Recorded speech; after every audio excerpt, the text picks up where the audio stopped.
नमस्कार, मैं नेहा भारद्वाज आप सभी का बहुत बहुत स्वागत करती हूँ। प्रेमचंद की सर्वश्रेष्ठ कहानियाँ पार्ट 2।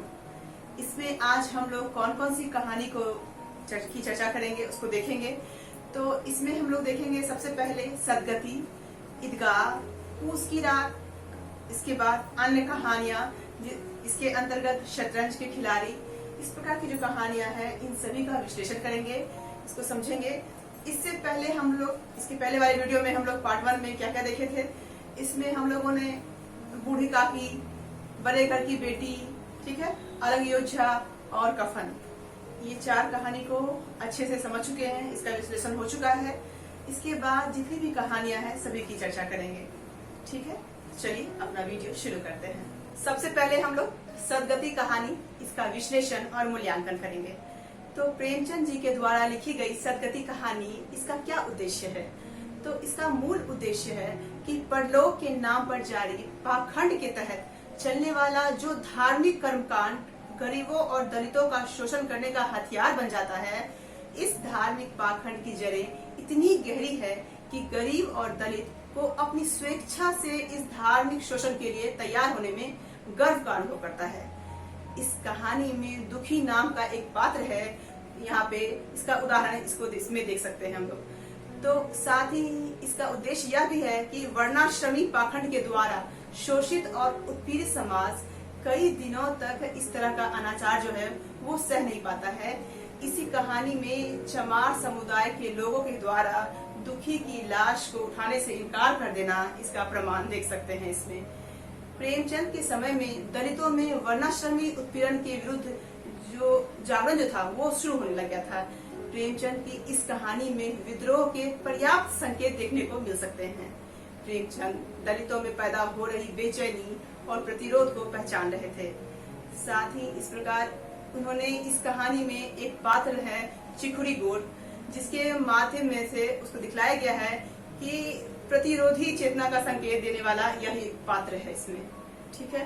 साथ ही इस कहानी का उद्देश्य और भी है कि भारतीय स्वाधीनता आंदोलन के दौर में प्रेमचंद औपनिवेशिक सामंती व्यवस्था की पोल खोल रहे थे और यह कहना चाहते थे कि शोषण के इस धार्मिक व्यापारों से मुक्ति के बिना औपनिवेशिक सत्ता से मुक्ति का कोई भी संघर्ष कारगर नहीं हो सकता है, ठीक है। प्रेमचंद का उद्देश्य यह दिखलाना था कि अब उत्पीड़न का दौर अपनी पराकाष्ठा पर पहुंच चुका है, अब प्रतिरोध का दौर शुरू होना जरूरी है। सदगति कहानी जो है इसका कथासार क्या है इसको पहले समझेंगे, ठीक है। तो सदगति का प्रधान पात्र यानी मुख्य पात्र कौन हो गया? दुखी दलित है, जो जाति का एक गरीब धर्म भीरू मजदूर है। यहाँ पे धर्म भीरू का क्या मतलब हुआ कि वह अपने धर्म को किस प्रकार से मानता है, उसको मानने वाला है कि मैं नीची जाति का हूँ और ब्राह्मण जो है वो ऊंची जाति का है, वो उसको मानता है, ठीक है। वह अपनी बेटी के शादी के लिए साइद चढ़वाने के लिए गांव के पंडित घासीराम के पास जाता है। साइद का मतलब होता है जब शादी का कौन सा दिन शुभ होगा, किस तिथि को शादी करनी चाहिए, इसी को साइद कहते हैं। इसी को विचरवाने यानी इसी को दिखलाने के लिए, दिन जानने के लिए वो पंडित जी के घर जाना चाहता है। तो जाने से पहले घर पर उनके स्वागत सत्कार, उन सभी का प्रबंध करने के लिए और उनकी दक्षिणा का प्रबंध करने का काम जो है वो अपनी पत्नी को सौंपता है। और जाते समय वह पंडित जी के गाय के लिए घास का गट्ठर भी ले लेता है, ताकि पंडित जी खुश होकर के उसका काम जल्दी कर दे। फिर वह पंडित जी के घर जाता है, घास का गट्ठर गाय के सामने रख देता है और पंडित जी के सामने खड़े होकर के और अपनी बेटी के ब्याह की साइद चढ़वाने का अनुरोध करता है।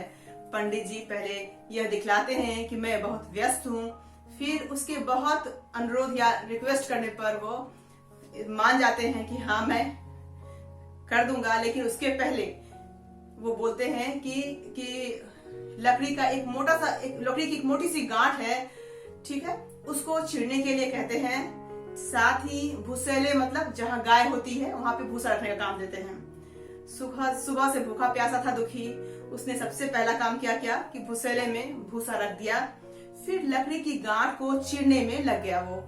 गांठ देखा जाए तो इतनी पक्की थी कि उस पर दुखी का कुल्हाड़ा नहीं चल रहा था। थक हार कर दुखी थोड़ा बैठ गया। फिर वह चिलम पीने के लिए पंडितानी से थोड़ा आग मांगने के लिए गया। ठीक है, पंडितानी ने गुस्से में या क्रोध में या कहे तो कहीं इतनी क्रोधित हो गई इस बात से कि उसने क्या किया, पंडितानी ने आग को दुखी के ऊपर फेंक के दे दिया। फेंक के देने से वो अंगार उसके सिर पे पड़ गया था। ठीक है, इससे क्या हुआ कि दुखी बहुत, फिर भी वो चुपचाप वो अपनी जगह आकर के बैठ गया। इसके बाद पंडित जी जब दोपहर का आराम या विश्राम करने के बाद जब वो आते हैं और दुखी के काम का जायजा लेते हैं तो देखते हैं कि लकड़ी की गांठ को नहीं चिरा गया अभी तक। तो बहुत क्रोधित होते हैं, बहुत गुस्सा में आ जाते हैं वो, और तुमने अभी तक लकड़ी नहीं चिरा, तुम्हारी साइट भी नहीं देखी जाएगी। इस प्रकार पंडित जी के कोप से डरा हुआ दुखी, भूखा प्यासा और थका हुआ दुखी अपनी पूरी ताकत के साथ गांठ पर कुल्हाड़ी चलाता है। गांठ तो फट जाती है, लेकिन गांठ के फटने के साथ ही दुखी जो है वह मूर्छित होकर के, वह बेहोश होकर के जमीन पर गिर जाता है और मर जाता है। तो इस प्रकार देखा जाए दुखी की लाश से उठाने के लिए दलित बस्ती के लोग जो हैं वो इनकार कर देते हैं। मजबूर होकर पंडित जो है वो घासीराम ही जो है वो उसकी लाश को खुद ही उठाते हैं और घसीट कर सिवान की बाहर कर देते हैं। तो इस प्रकार इस कहानी में देखते हैं कि दलितों पर ब्राह्मणों के निष्करुण अत्याचार जो है उसकी ओर यह कहानी संकेत करता है। इसके साथ ही इसमें देखा जाए तो इस चिखुड़ी गोड़ जो पहले मैं बताई थी, जिसके माध्यम से समाज में व्याप्त वर्णगत अंतर्विरोध जो है उसको संकेत के रूप में देखा गया है। सदगति कहानी के प्रमुख चरित्र जो हैं, जितने भी पात्र हैं उसको देखेंगे। तो इसमें सबसे पहले झुरिया पात्र जो है वो कौन है, तो कहानी के महत्वपूर्ण पात्र दुखी जो है उसकी पत्नी है। ये झुरिया कहानी के पहले अनुच्छेद में आती है। दुखी और झुरिया के बीच कुछ संवाद है जिससे कहानी में जो कुछ होने जा रहा है उसकी पृष्ठभूमि तैयार हो जाती है। मगर देखा जाए तो इस कहानी में झुरिया का बहुत ही अधिक विकास नहीं किया गया है। ठीक है, साथ ही दूसरा देखते हैं पंडितानी का चरित्र। तो पंडितानी पंडित घासीराम की पत्नी है। प्रेमचंद ने पंडितानी को एक टिपिकल ब्राह्मणी के रूप में चित्रित किया है। पंडितानी किस प्रकार से जब वह आग मांगता है दुखी तो उसे गुस्सा होकर के दूर से ही उस पर आग फेंकती है, मगर उसके मन में स्त्री वाली दया की भावना भी है थोड़ी, वह भी दिखलाई देता है जो एक क्षण के लिए दुखी के प्रति उसमें उमड़ता है। इसी प्रकार देखेंगे तीसरा पात्र चिखड़ी गौर। चिखड़ी गौर जो है वो कहानी में दी गई सूचना के अनुसार पंडित घासीराम के गांव का रहने वाला एक निम्न वर्गीय चरित्र है। यह घासीराम को नजदीक से जानता है और उनके पंडित होने से दुखी की तरह यह डरा हुआ या आतंकित नहीं है ये। ठीक है, अगला पात्र कौन है, पंडित घासीराम। उसके विषय में हम पहले भी जान चुके हैं। तो पंडित घासीराम वर्णाश्रम धर्मी समाज का प्रतिनिधि चरित्र है, जिसके माध्यम से दलित दोहन का व्यापार चलता है। साथ ही यह वर्णाश्रमी समाज में शोषण का प्रतीक भी है। देखा जाए तो पंडित घासीराम निर्दयी और दिल जो है बहुत कठोर है। वह दुखी से बेगार भी करवाता है और उस साइड बिछड़वाने में आनाकानी भी करता है। तो प्रेमचंद ने इस चरित्र के माध्यम से समाज में व्याप्त परलोकवाद के शोषण मूलक तंत्र पर से पर्दा हटाने का काम किए हैं। ठीक है, फिर हम अंतिम पात्र कौन है, दुखी है। तो दुखी के माध्यम से प्रेमचंद ने उस समाज को दर्शाया है जो परलोकवादी विश्वासों में जकड़ा हुआ है और पंडित घासीरामों के शोषण का शिकार बन जाता है। धर्म वीरू परलोक निष्ठ और ब्राह्मण को वह श्रेष्ठ समझने वाला दुखी जो है ब्राह्मणों को ईश्वर का प्रतिनिधि समझकर उसके हर आदेश को ईश्वर आज्ञा की तरह पालन करता है और इसी आज्ञा पालन के क्रम में अपनी जान तक आ बैठता है वो। तो प्रेमचंद जी ने दुखी के रूप में भारतीय समाज के एक ऐसे पात्र को प्रस्तुत किया है जिसे जीवन भर वर्णाश्रमी समाज में देखा जाए तो धर्म के चक्कर में पीसता हुआ नजर आता है। इस प्रकार कहानी का विश्लेषण करेंगे तो सदगति कहानी का महत्व इस बात में है कि इस कहानी के एक से अधिक आयाम तलाशे जा सकते हैं। मुख्य रूप से इसे धार्मिक अंधविश्वासों पर खड़े हिंदू समाज में पुरोहितों के धार्मिक शोषण की कहानी के तौर पर पढ़ा जाता है। पंडित घासीराम का दुखी के प्रति अमानवीय व्यवहार इस कहानी का मुख्य आयाम है। नामवर सिंह कहते हैं कि वह लकड़ी की गांठ भी है और हिंदू धर्म की जहरीली जाति व्यवस्था की गांठ भी है। यह गांठ सिर्फ गांठ नहीं है, यह एक विशाल जाति व्यवस्था का रूप लेती है जिसे तोड़ना आज भी बाकी है। साथ ही वे कहते हैं कि दलित पर अत्याचार करने वाला हिंदू समाज आज ऐसी दशा में है कि दलित मरकर भी, अनुपस्थित रहकर भी प्रेत की तरह हिंदू समाज पर मंडरा रहा है। तो इस प्रकार प्रेमचंद कहते हैं कि इस कहानी का मर्म आखिरी पंक्तियों में छिपा है। वे कहते हैं कि जीवन भर निष्ठा और भक्ति का यही पुरस्कार है। तो कुल मिलाकर इसे देखा जाए तो इस कहानी को पुरोहिती अत्याचार की कहानी माना जाता है। इस कहानी को अब तक चाहे जितने भी आयामों से पढ़ने का प्रयास किया गया हो, सबका निष्कर्ष एक ही निकलता है कि लकड़ी की गांठ चीरते चीरते दुखी के मर जाने का प्रसंग देखा जाए तो अपने आप में इतना करुणामयी और इतना हृदय विदारक है कि यह प्रसंग पाठक की संवेदना को सबसे अधिक घेरने में सफल होता है। तो इस कहानी में देखते हैं तो संवेदना पक्ष में हम लिख सकते हैं कि इसमें जब दुखी के ऊपर आग पड़ता है तो वह किस प्रकार से एक प्रसंग है कि उसके सिर पर आग की चिंगारी पड़ती है, तभी उसे अपनी ही गलती नजर आती है। इसमें शास्त्रों ने सदियों से यही समझाया है कि व्यक्ति के जीवन में घटने वाला हर घटना उसके ही कर्मों का परिणाम होती है। वह कर्म सिद्धांत में निहित शोषणवादी वैचारिकता को नहीं समझ पाता है और खुद को ही दोष देता है। इस प्रकार दुखी की जो मनस्थिति है, प्रेमचंद इस तरह दिखलाते हैं कि वह आग की बड़ी सी चिंगारी दुखी के सिर पे पड़ गई। उसके मन ने क्या कहा कि यह एक पवित्र ब्राह्मण के घर को अपवित्र करने का फल है। भगवान ने कितनी जल्दी फल दे दिया। इसी से तो संसार पंडितों से डरता है और सबके रुपए मारे जाते हैं। ब्राह्मण के रुपए कोई भला मार ले तो घर का सत्यानाश हो जाए, पांव गल गल कर गिरने लगे। तो सदगति की संवेदना की एक खासियत यह है कि इसमें दलित चेतना के उभार को भी दिखलाया गया है और 1930 ईस्वी के आसपास डॉक्टर अंबेडकर जैसे कई नेताओं के नेतृत्व में दलित आंदोलन तेजी से उभरने लग गया था और जातीय समानता का मुद्दा जो था वो स्वाधीनता आंदोलन के सामने सबसे बड़े प्रश्न के रूप में खड़ा था। तो प्रेमचंद दिखलाते हैं कि कैसे दुखी की मौत पर चमार वर्ग में विरोध का भाव उभर जाता है।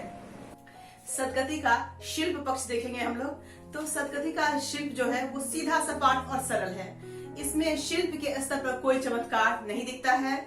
इसकी भाषा जनजीवन की सामान्य भाषा है जिसमें सभी वर्गों के लोग जो हैं वो अपनी वर्गीय स्थिति के अनुरूप ही बोलते हैं।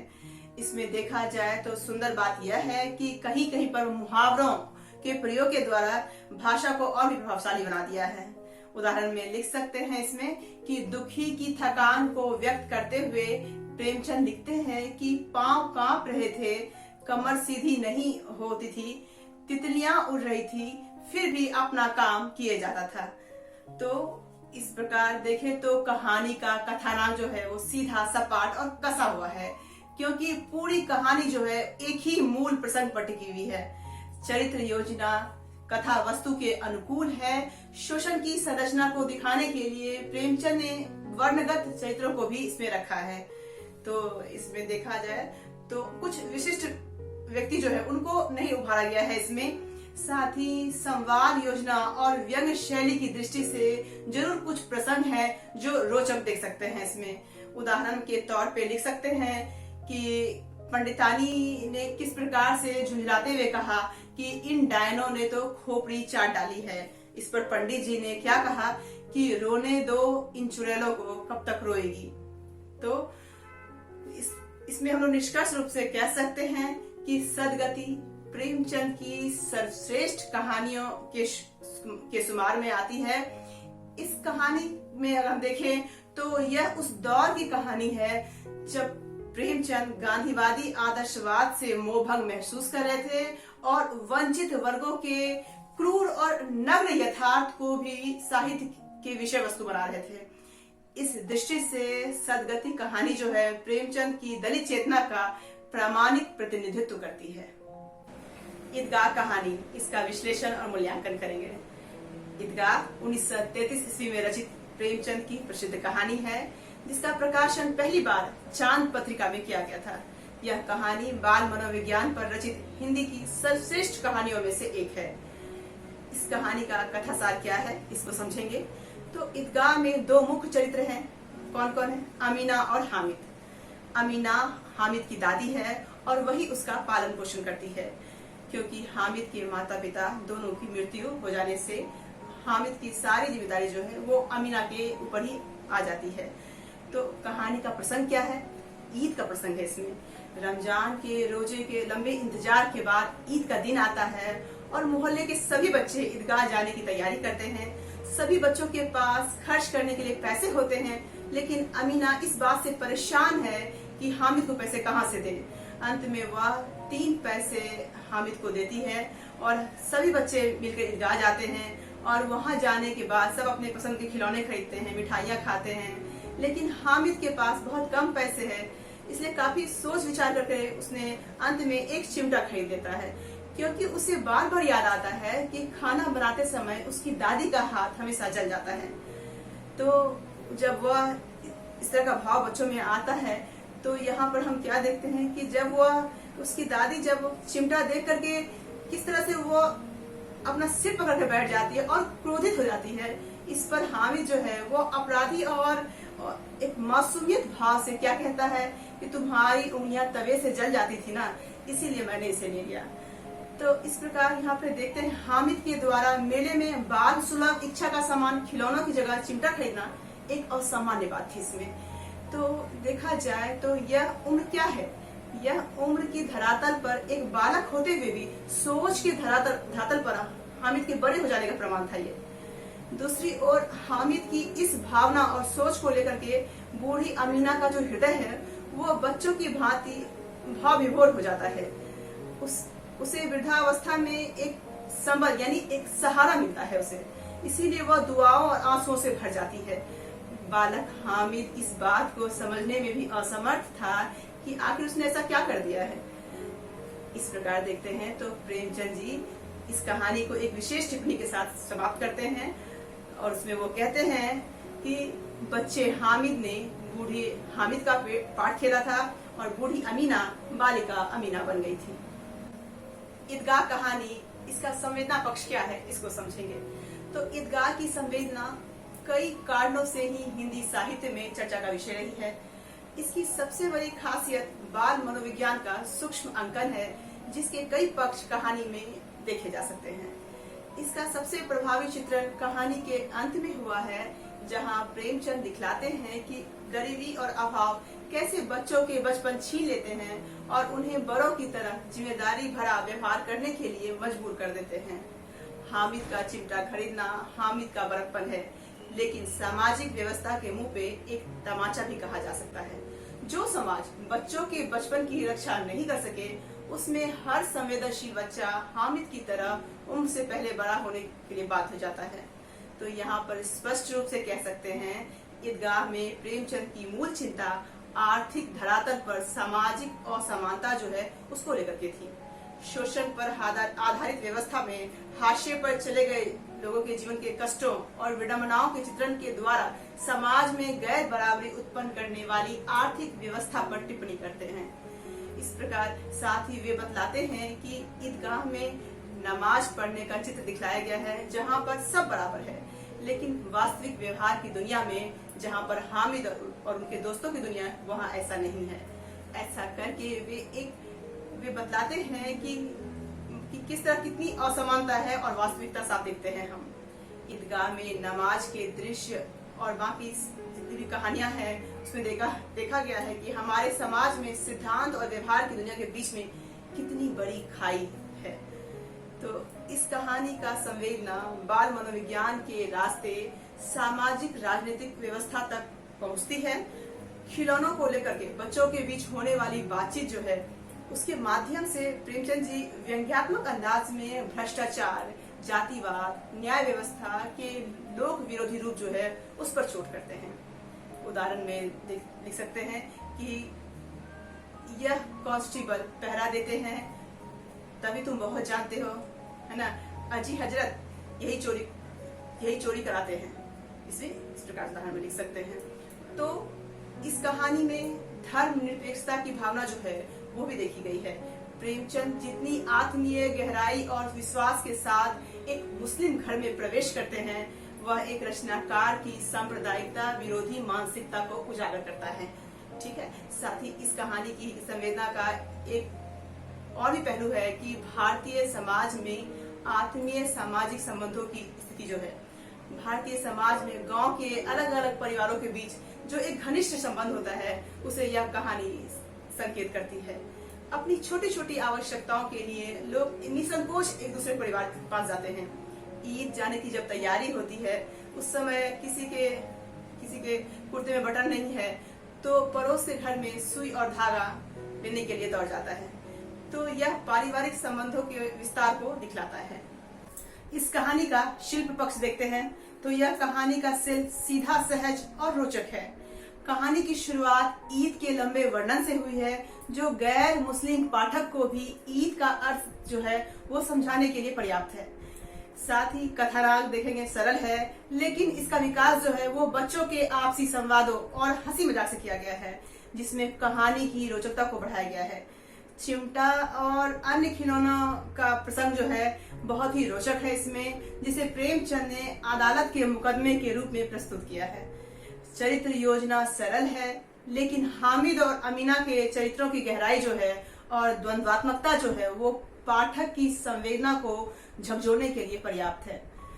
इस प्रकार निष्कर्ष रूप से हम कह सकते हैं कि ईदगाह प्रेमचंद की सबसे बेहतरीन कहानियों में से एक है।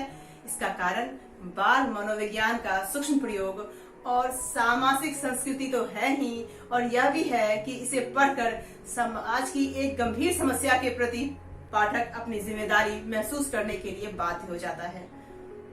अब हम लोग पूस की रात कहानी, इसका विश्लेषण और मूल्यांकन करेंगे। तो पूस की रात प्रेमचंद की यथार्थवादी कहानियों में अग्रणी है।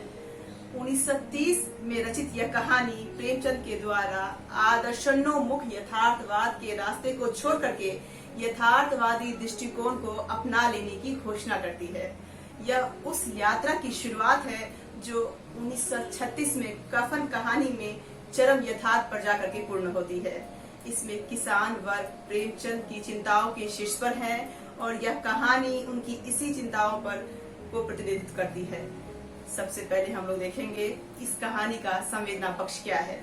तो पूस की रात की मूल समस्या क्या है? गरीबी की है। बाकी समस्याएं गरीबी के दुष्चक्र से जुड़कर के आई हुई है।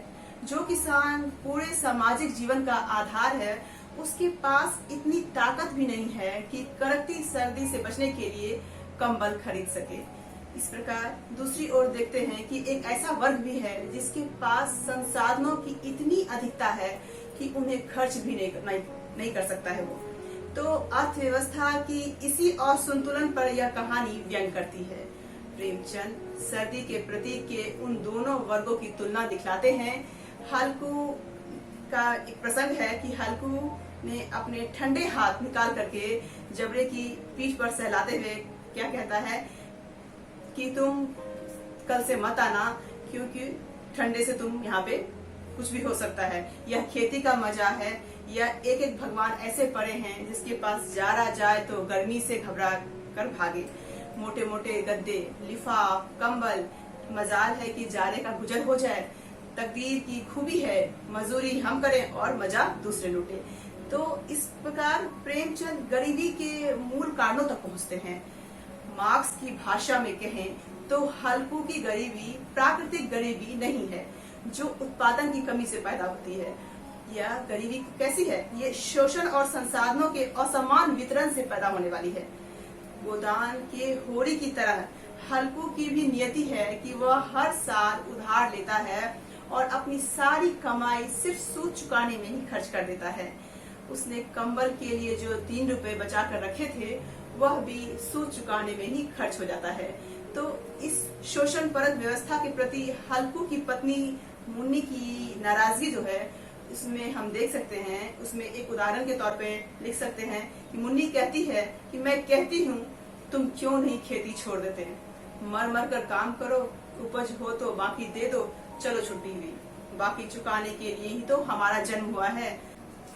इस कहानी का शिल्प पक्ष देखते हैं तो पूस की रात संवेदना प्रधान कहानी है। शिल्पगत चमत्कारों में उसका रुझान नहीं है। इसमें वह कथारस ढूंढना निरर्थक है जिसकी मांग कहानी के श्रोता मुख्य रूप से चाहते हैं। बीहर यथार्थ को पाठक की चेतना में उतार देने की कोशिश जो है इसे रसात्मक होने से इसे रोकती है। घटनाओं की विरलता है इसमें, क्योंकि प्रेमचंद एक विशिष्ट स्थिति की सघनता को कथानक का आधार बना करके चलते हैं। वह स्थिति क्या है कि पूस की रात में बिना कंबल के एक किसान का वातावरण से संघर्ष करना। कहानी का नाम क्या है? पूस की रात। इसमें देखा जाए तो स्थिति प्रधानता का ही यह कहानी संकेत है। भाषा ग्रामीण तेवर से युक्त ठेठ हिंदुस्तानी है। इसमें बिंब और प्रतीक देखा जाए तो सहज रूप से आते रहते हैं, लेकिन उन्हें लेकर के लेखक में कुछ विशेष सजगता जो है वो नजर नहीं आती है। हाँ, लेकिन यह जरूर कहा जा सकता है कि यह कहानी का अगर शिल्प देखा जाए तो उसकी संवेदना को पूरी धार के साथ पाठक की चेतना तक पहुंचाने में समर्थ है। तो इस कहानी में देखा जाए तो क्या देखते हैं कि अभावग्रस्त निम्न वर्ग और सुविधा संपन्न उच्च वर्ग की जीवन परिस्थितियों के बीच पसरी हुई खाई को व्यंजित करती है। इस कहानी में एक उदाहरण में लिख सकते हैं, डॉक्टर महीप सिंह के अनुसार पूस की रात का यथार्थ कितना करुणा और कितने विद्रूपों से भरा हुआ है। तो पूस की रात में किसान का जीवन संघर्ष एक अर्थ में गोदान से भी ज्यादा कठिन लिखा गया है। होरी के सामने भी गरीबी है, ऋणग्रस्तता है और सर्द रात में फसल की रक्षा करने जैसी समस्याएं हैं, लेकिन खेती को लेकर उसके मन में जो सम्मान का भाव है वह उसे मजदूर बनने से मना करता है। वह क्या कहता है कि जो 10 रुपए महीने का नौकर है वह भी हमसे अच्छा खाता और पहनता है, लेकिन खेती को छोड़ा भी तो नहीं चाहता। खेती में तो जो मर्जात है वह मजूरी में तो नहीं है। लेकिन पूस की रात का हल्कू जो है वो जिन स्थितियों से गुजर रहा है वो इतनी कठिन है कि मर्जात का विचार जो है उसके दिमाग में निरर्थक लगता है उसे। कहानी का अंत इसी नाटकीय मोड़ पे हुआ है जहाँ पर हल्कू किसानी छूटे से खुश नजर आता है। और एक दृश्य है कि कहानी के अंत में जब हल्कू और हल्कू की पत्नी दोनों खड़े होकर के अपने खेत की दशा देखते हैं तो मुन्नी क्या बोलती है? मुन्नी के मुख पर उदासी है और वह चिंतित होकर कहती है कि अब मजदूरी करके माल गुजारी करनी पड़ेगी। हल्कू के चेहरे पे मुस्कान आती है और वह कहता है कि रात की ठंड में यहाँ सोना तो नहीं पड़ेगा।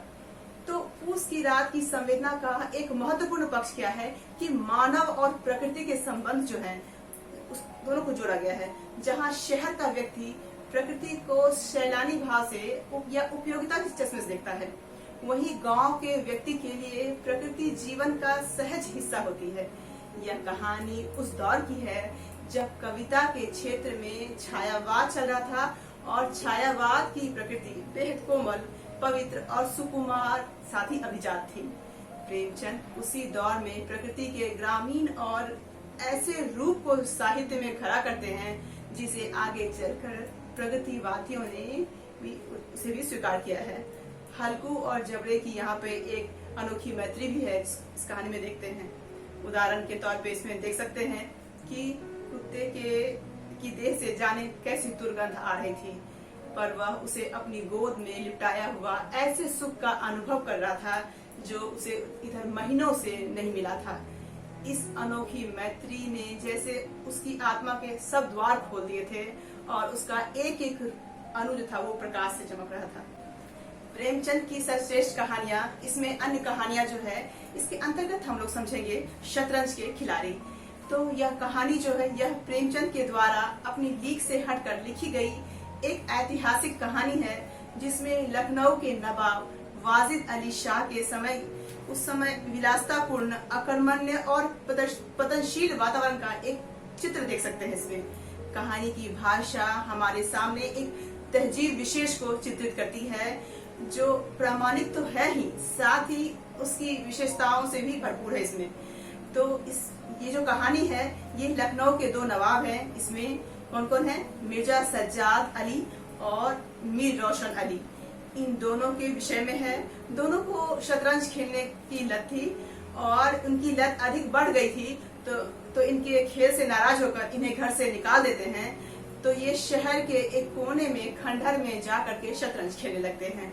उसी समय ईस्ट इंडिया कंपनी की सेना लखनऊ में प्रवेश करती है और वाजिद अली शाह को पकड़ करके ले जाती है। दोनों इस दृश्य को देखते रहते हैं लेकिन कुछ कर नहीं पाते हैं। थोड़ी देर बाद दोनों में खेल को लेकर झगड़ा होता है और झगड़ा इतना बढ़ जाता है कि दोनों एक दूसरे की जान पर उतारू हो जाते हैं और एक दूसरे को मार देते हैं। तो देखा जाए तो यह कहानी लखनऊ के नवाबों पर एक करारा व्यंग है। इस कहानी का भाव यही है कि अगर समय रहते सभी लोग अपनी स्वाधीनता का सम्मान करते तो परतंत्रता जो है वह देखनी नहीं पड़ती। लेकिन नवाबों की निष्क्रियता ने ऐसा होने नहीं दिया। प्रेमचंद जी इसमें एक कथन है जिसे आप लोग उदाहरण के तौर पे लिख सकते हैं कि अपने बादशाह के लिए जिनके आंखों से एक बूंद आंसू ना निकला, उन्हीं दोनों प्राणियों ने शतरंज के वजीर की रक्षा के लिए प्राण दे दिया। तो पहली बार प्रेमचंद जी किसी कहानी के माध्यम से यहाँ पे चित्रांकन के जरिए बड़ी ही स्पष्टता के साथ इतिहास के सत्य को बड़े ही सावधानी और रुचिपूर्ण ढंग से हमारे सामने पेश किए हैं। यह एक नाटकीय कहानी है और साथ ही इसमें इसका देखते हैं कि इसका प्रभाव एक संवेदनशील पाठक के मन पर एक छाप छोड़ जाता है। दूध का दाम कहानी। यह कहानी एक दलित समस्या पर लिखी गई एक विशिष्ट कहानी है जिसमें दलितों के शोषण की प्रक्रिया को अत्यंत ही गहरे स्तर पर देखा गया है। इसमें बाबू महेश नाथ के घर में एक बच्चा का जन्म होता है जिसका नाम होता है सुरेश।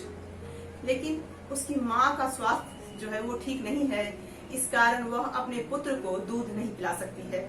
इसीलिए बाबू महेश नाथ ने अपने एक दलित सेवक है, उसका गुदर है, उसकी पत्नी है भूंगी, ठीक है, उसको निर्देश देता है कि वह उसके बेटे को दूध पिलाए। भूंगी का भी एक बेटा है जिसका नाम है मंगल। वह अपने बेटे को दूध नहीं पिला पाती है क्योंकि सुरेश में ही वह पूरे टाइम व्यस्त रहती है। आगे चलकर गुदर और भूंगी की अपनी गरीबी के कारण वो मर जाते हैं और मंगल अनाथ हो जाता है। एक बार सुरेश और मंगल दोनों में छोटा मोटा झगड़ा होता है जिसमें गलती सुरेश की होती है और उसके माता पिता मंगल को दुत्कार देते हैं। मंगल एक कुत्ते टॉमी के साथ झूठे पतलों से भोजन करता है।